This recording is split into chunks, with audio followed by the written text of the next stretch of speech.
Para विद्यार्थी भाइ बहिनीहरू, म यहाँहरूको नेपाली विषय शिक्षक वैकुण्ठ प्रसाद नेउपाने सदा चाहिँ आज पनि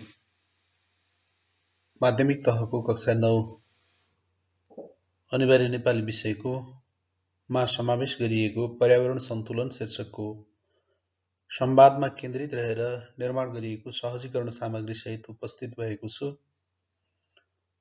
र आजको यस सहजीकरण क्रियाकलापमा हामी संवाद भनेको के हो अनि पर्यावरण सन्तुलन भनेको के हो, पर्यावरण अर्थात् हाम्रो वातावरण किन असन्तुलित हुन्छ, यसबाट के कस्ता असर र प्रभावहरू पर्दछन् र हामी कसरी पर्यावरण सन्तुलन कायम गर्न सक्छौं र यो संवादको चाहिँ उद्देश्य वा यसको मूल भाव के हो जस्ता विषयवस्तुमा केन्द्रित रहेर छलफल गर्नेछौं। अब म विद्यार्थी भाइ बहिनीहरूलाई नियमित कक्षातर्फ आकर्षित गराउन चाहन्छु। विद्यार्थी भाइ बहिनीहरू, सुरुमा हामी यहाँ केही चित्रहरू हेरौं। पहिलो चित्र हेरौं। एउटा चित्रमा चाहिँ उद्योग कल कारखानाबाट धुवाको मुस्लो, भट्टीहरूबाट धुवाको मुस्लो निस्किरहेको छ। दोस्रोमा खोलामा फालिएको चाहिँ नदी फोहोरमा एउटा बच्चा फोहोरले थिचिएको अवस्थामा छ। तेस्रो चित्रमा हेर्यौं भने त्यहाँ चाहिँ पेपर, प्लास्टिक र अन्य चाहिँ छोटा छोटा बोतलहरू, ग्लासहरू छुट्याएर राख्ने डस्टबिन हामीले देख्न सक्छौं। अर्को चौथो चित्रमा वातावरणीय सरसफाई कार्यमा विद्यार्थीहरू लागेका हामी देख्न सक्छौं। पाँचौंमा वृक्षारोपणमा बालबालिकाहरू सहभागी भएका छन्। छैटौंमा पनि वृक्षारोपणमै सहभागी भएको चित्र देखिन्छ। यी सबै चित्रहरू यहाँ तेस्रो, चौथो, पाँचौं र छैटौं चित्रहरू केवल फोटो खिच्नका लागि अथवा स्क्यान्डल मचाउनका लागि अथवा चाहिँ सस्तो लोकप्रियताका लागि नभएर मनदेखि नै, कर्मदेखि नै गरिएका देखिन्छन्। किनभने यिनीहरूको ध्यान चित्रतर्फ भन्दा पनि गरिएको कार्यतर्फ बढी केन्द्रित भएको हामी पाउँछौं। यी सबै चित्रहरूले हामीलाई चाहिँ के सन्देश दिन्छ त? एउटा चित्र चाहिँ हजारौं शब्दले व्यक्त गर्न नसकेको कुरा भाव एउटा चित्रले व्यक्त गर्न सक्छ। विद्यार्थी भाइ बहिनीहरू, यी चित्र मार्फत वातावरण दूषित भइरहेको छ। यो दूषित वातावरण जोगाउने हामी नै हो। वातावरण जोगाउनका लागि, हाम्रो पर्यावरण जोगाउनका लागि, पर्यावरणीय सन्तुलनका लागि सक्रिय बन्न प्रेरित गरिरहेका छन्, आह्वान गरिरहेका छन् यी चित्रहरू मार्फत। अब हामी विषयवस्तुतर्फ केन्द्रित बनौं। सबैभन्दा पहिला संवाद भनेको के हो? संवाद शब्द यो व्युत्पन्न शब्द हो। वाद आधार पदमा सम उपसर्ग लागेर यो चाहिँ संवाद शब्द बन्छ, जसको खास अर्थ नियन्त्रित विषयवस्तुहरू वा परिस्थितिमा गरिने कुराकानी, परस्परको कुराकानी, वार्तालाप, छलफल भन्ने हुन्छ र एउटा कुनै पनि विषयवस्तुमा आधारित रहेर, केन्द्रित रहेर गरिने छलफल नै संवाद हो।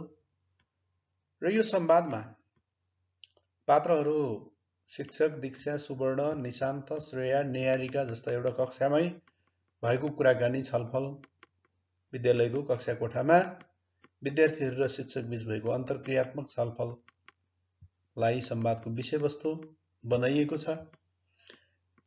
यो संवाद नेपाली पाठ्यपुस्तकका लेखक तथा संकलकहरूद्वारा संकलित र सम्पादित खोज अनुसन्धानमूलक संवाद हो, जसमा पर्यावरणको परिचय, पारिस्थितिक प्रणालीको चर्चा, मानव जीवन, वनस्पति र सम्पूर्ण जीवजन्तुका लागि पर्यावरणीय सन्तुलनको महत्त्व, पर्यावरण महत्त्वपूर्ण रहेको, पर्यावरण सन्तुलन र पर्यावरण असन्तुलनका विषयमा चर्चा गरिएको छ। पर्यावरणीय असन्तुलनका कारणहरू र यसको वातावरणीय असर तथा प्रभावको चर्चा गरिएको छ। पर्यावरणीय सन्तुलनका उपायहरूको चर्चा, घरायसी फोहोर मैलाको व्यवस्थापनको चर्चा, नवीकरणीय प्राकृतिक स्रोत आदिको चर्चा, यसैगरी अम्लीय वर्षा, हरितगृह प्रभाव जस्ता कुराहरू यो पर्यावरण सन्तुलन शीर्षकको संवादमा उठाइएको छ। पर्यावरण सन्तुलनको यो संवादको संक्षिप्त विषयवस्तु कस्तो रहेको छ त भने पर्यावरण चाहिँ परि प्लस आवरण भएर बनेको शब्द हो। कुनै वस्तु, विषय, व्यक्ति आदिको अवस्था वा स्थिति नै पर्यावरण हो। पर्यावरणलाई चाहिँ वातावरण पनि भन्ने गरिन्छ। चारैतिर फैलिएको वा रहेको हावापानीको अवस्था अर्थात् हाम्रो वरिपरिको वातावरण, हावा, पानी, माटो, बोट बिरुवा, जीवजन्तु, सूर्यको प्रकाश आदि मिलेर बनेको आवरणलाई नै पर्यावरण भनिन्छ। विद्यार्थी भाइ बहिनीहरू, तपाईहरूले जनसङ्ख्या तथा वातावरण भन्ने विषय पढ्नु भएको छ, जसमा पर्यावरण वा वातावरणको राम्रोसँग चाहिँ परिभाषा पनि पढ्नु भएको छ, बुझ्नु भएको छ। इङ्ग्लिसमा the surrounding where we live and growth is called environment भनिएको छ। यस्तै हाम्रो वरिपरिको हावापानी, माटो, बोट बिरुवा, जीवजन्तु, सूर्यको प्रकाश लगायतको अवस्था यो मिलेर बनेको आवरणलाई नै पर्यावरण भनिन्छ, वातावरण भनिन्छ। हाम्रो पर्यावरण वातावरणका विभिन्न तत्त्व बीचको अन्तरसम्बन्ध नै पारिस्थितिक प्रणाली हो। पारिस्थितिक प्रणाली भन्नाले वातावरणका विभिन्न तत्त्व बीचको अन्तरसम्बन्ध, एउटा अर्कोमा निर्भर रहने, एउटाको जीवनको लागि अर्कोको जीवन आवश्यकता पर्ने यो जुन चाहिँ अन्तरसम्बन्ध रहेको छ त्यसलाई पारिस्थितिक प्रणाली भनिन्छ।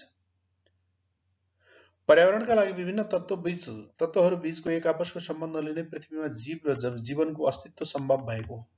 वास्तवमा पर्यावरणमा रहेका, हाम्रो वातावरणमा रहेका विभिन्न तत्त्वहरू बीचको एक आपसको सम्बन्धले नै, त्यो सम्बन्धले गर्दा नै पृथ्वीमा जीव र जीवनको अस्तित्व सम्भव भएको हो। नत्र हामी सायद जीव र जीवन पृथ्वीमा भेट्टाउँदैनथ्यौँ। पृथ्वीमा उपलब्ध भएका वायुमण्डल, पानी, सूर्यको प्रकाश, माटो तथा ओजन तह बीच रहने एक आपसको सम्बन्धका कारण नै पृथ्वीमा सम्पूर्ण जीव जगतको अस्तित्व सम्भव भएको हो र पृथ्वीलाई जीवन मैत्री ग्रह मानिन्छ। यो पृथ्वी जीवन मैत्री ग्रह मानिन्छ। किन मानिन्छ त भने पृथ्वीमा रहेको, पृथ्वीको वायुमण्डलमा भएको, वायुमण्डल, पृथ्वी, पानी, सूर्यको जीवजन्तु, माटो, ओजन तह बीचको एक आपसको सम्बन्धले पृथ्वीमा जीव र जगतको, जीवजन्तुको, वनस्पतिको अस्तित्व सम्भव छ। यही अस्तित्वको कारणले पृथ्वीलाई जीवन मैत्री ग्रह मानिएको हो। स्वच्छ र सन्तुलित पर्यावरणले मात्र मानव जीवन र सम्पूर्ण जीवजन्तु, वनस्पतिलाई स्वस्थ सन्तुलित राख्न सहयोग पुग्छ। यदि वातावरण असन्तुलित भयो भने मानव र सम्पूर्ण जीवजन्तु, वनस्पति स्वयं तिनीहरू पनि असन्तुलित हुन्छन्, उनीहरू पनि अस्वस्थ हुने गर्दछन्। उद्योग धन्दा, कल कारखाना, मोटर गाडी आदिबाट निस्किने धुलो, धुवाँ तथा अन्य रासायनिक पदार्थ आदि अनावश्यक वस्तु वातावरणमा थपिँदा जमिन भनेको माटो, पानी प्रदूषित भई वायुमण्डल, वातावरण असन्तुलित हुन जान्छ। यसको प्रभाव चाहिँ वातावरणसम्म पुग्छ, पर्यावरणसम्म पुग्छ। असन्तुलित पर्यावरणका कारण बाढी, पहिरो, खडेरी, अतिवृष्टि, महामारी, अनिकाल जस्ता प्राकृतिक प्रकोपहरू उत्पन्न हुने गर्दछन्। यसैगरी अम्लीय वर्षा, हरितगृह प्रभाव, ओजन तहको क्षयीकरण, विनाश आदि पर्यावरणीय चुनौतीभित्र पर्दछन् र यसको नकारात्मक प्रभाव जीवजन्तु, वनस्पति र मानव जीवनमा पर्दछ। यी कुराहरू यो पर्यावरण सन्तुलन शीर्षकको संवादमा समावेश भएका छन्। यसैगरी वायुमण्डलमा जम्मा भएको नाइट्रोजन र सल्फर डाइअक्साइड आकाशबाट परेको पानीको रासायनिक प्रतिक्रिया हुँदा, फेरि पनि बुझौँ विद्यार्थी भाइ बहिनीहरू, वायुमण्डलमा जम्मा भएको नाइट्रोजन र सल्फर डाइअक्साइड जस्ता ग्याससँग आकाशबाट परेको पानीको रासायनिक प्रतिक्रिया हुँदा यसले नाइट्रिक एसिड र सल्फ्युरिक एसिड जस्ता कडा अम्ल उत्पन्न गराउँछ र त्यो वर्षासँगै जमिनसम्म यी अम्लहरू आइपुग्छन्, जसलाई हामी अम्लीय वर्षा भन्ने गर्छौँ। अम्लीय वर्षाले भवनहरू, मूर्ति, प्राणी, वनस्पति, जलचर प्राणीलाई प्रत्यक्ष रूपमा नै असर पार्ने गर्दछ। अम्लीय वर्षा भने चाहिँ के रहेछ त भने वायुमण्डलमा जम्मा भएको नाइट्रोजन र सल्फर डाइअक्साइड ग्याससँग आकाशबाट परेको पानीको रासायनिक प्रतिक्रिया हुँदा नाइट्रिक एसिड र सल्फ्युरिक एसिड जस्ता कडा अम्ल उत्पन्न हुँदा रहेछन्। उत्सर्जन हुँदा रहेछन्, उत्पन्न हुँदा रहेछन् र तिनीहरू वर्षाको पानीसँगै पृथ्वीसम्म आउनुलाई अम्लीय वर्षा भनिँदो रहेछ। विद्यार्थी भाइ बहिनीहरूले अम्लीय वर्षाको विषयमा स्पष्ट हुनुहोला। ओजन तहले सूर्यबाट आउने हानिकारक परावैजनिक किरणलाई पृथ्वीसम्म आउनबाट बचाउने गर्छ।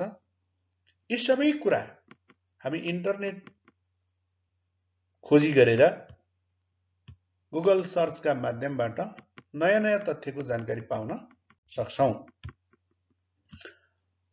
अक्सिजन परमाणुका बहुरूपीय अवस्था मध्ये एक अवस्थालाई ओजोन भनिन्छ।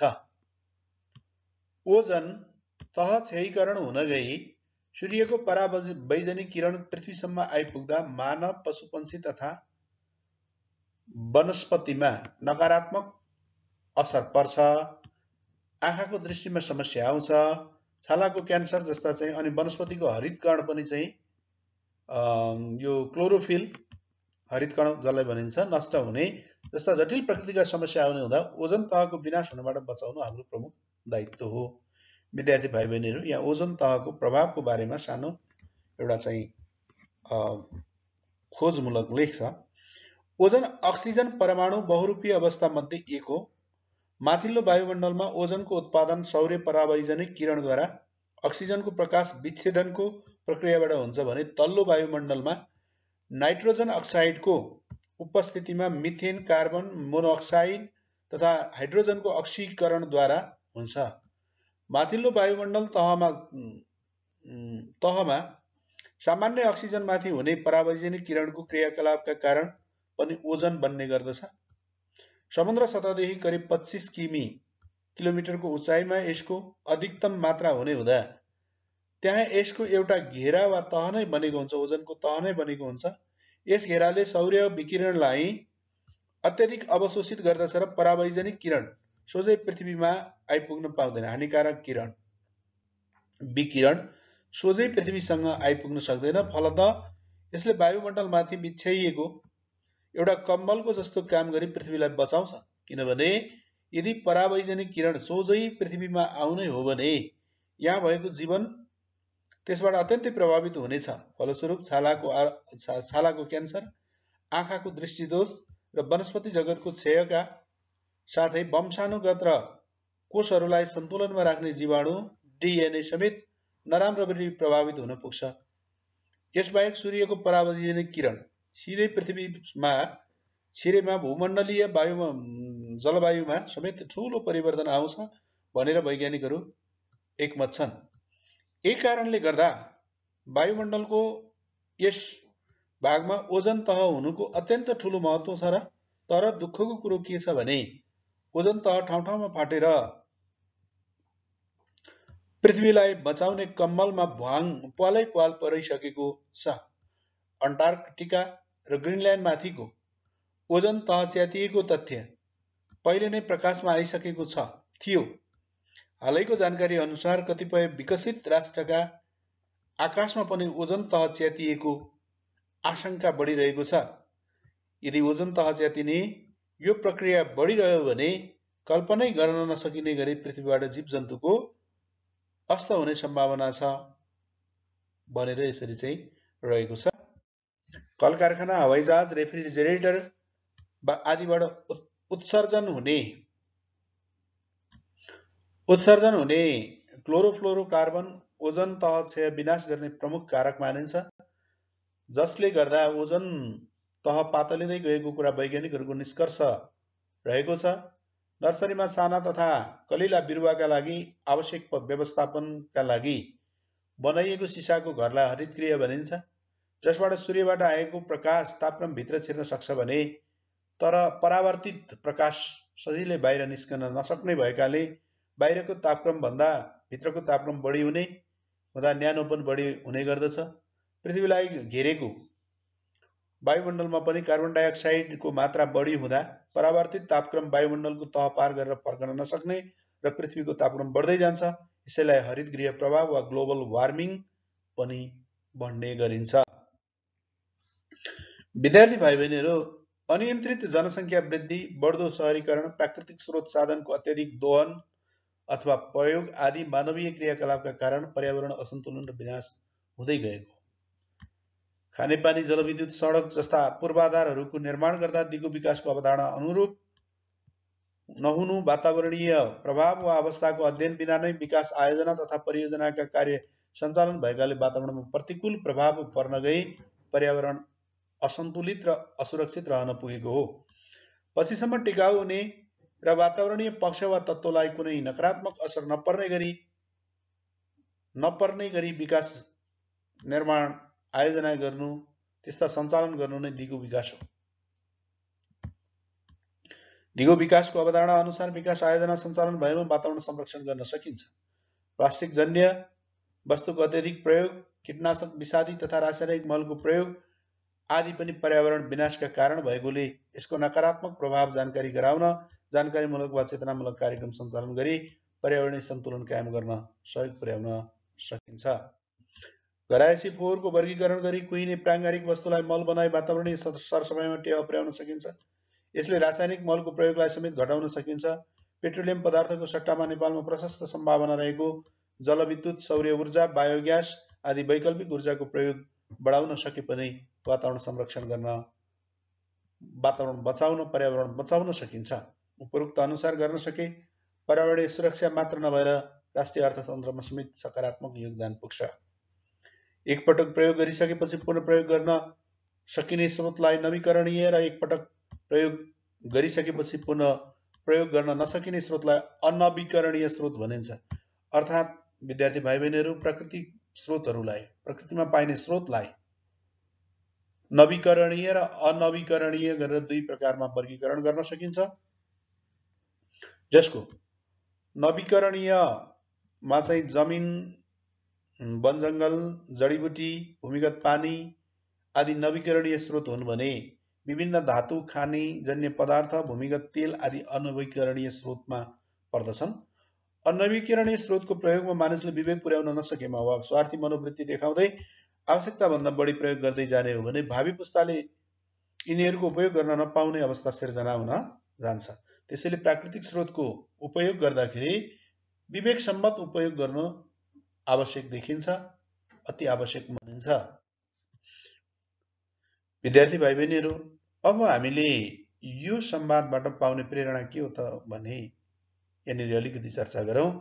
पर्यावरणीय सन्तुलनका लागि मानव जातिको ठूलो भूमिका रहेको हुन्छ र पर्यावरणीय सन्तुलनसँग मानव जीवन, प्राणी र वनस्पतिको जीवनको अस्तित्व जोडिएको हुन्छ, सम्बन्ध जोडिएको हुन्छ। त्यसैले पर्यावरणीय सन्तुलनमा चेतनशील र विवेकशील भएको नाताले सर्वोत्कृष्ट प्राणी मानिसले नै अहम भूमिका निर्वाह गर्नुपर्दछ।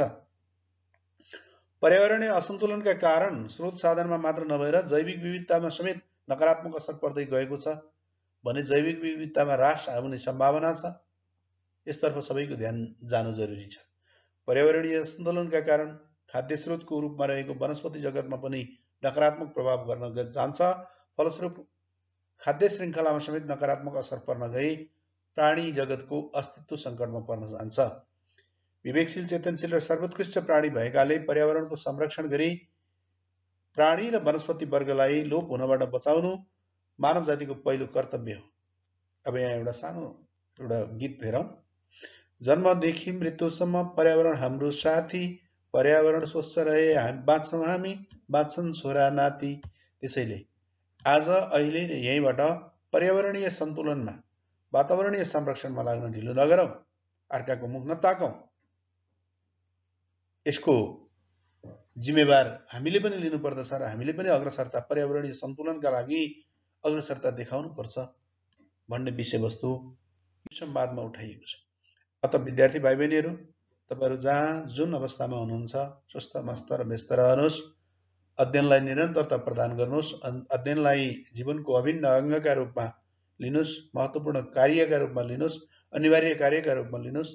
यदि यो सहजीकरण क्रियाकलाप, आजको कक्षा क्रियाकलाप यहाँलाई उपयुक्त लागेमा लाइक, शेयर र सब्स्क्राइब गरेर नेपाल अधिराज्यभर माध्यमिक तहको कक्षा 9 मा अध्ययनरत विद्यार्थीहरू समक्ष पुर्याउनको लागि सहयोग गर्नुहोला। आजको दिन यहाँहरूको शुभ रहोस्। धन्यवाद। नमस्कार।